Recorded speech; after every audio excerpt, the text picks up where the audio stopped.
Hello everyone, welcome back to this channel. In this video, I will show you the easy and clear steps on how to share with others in Google Sheets on computer. So how to share with others in Google Sheets on computer?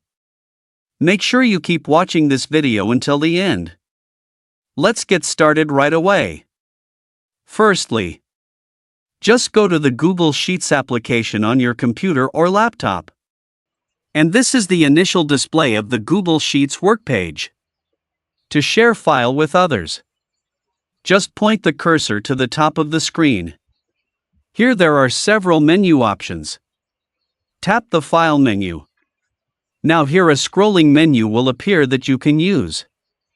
Tap the Share menu. Now here several options appear.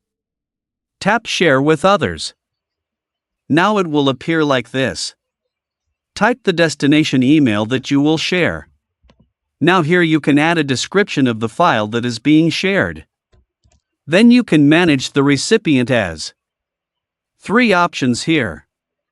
Choose according to your needs. And then tap Share. So that's it, tutorial how to share with others in Google Sheets on computer. Thank you for watching. I hope this video is useful. See you in the next video.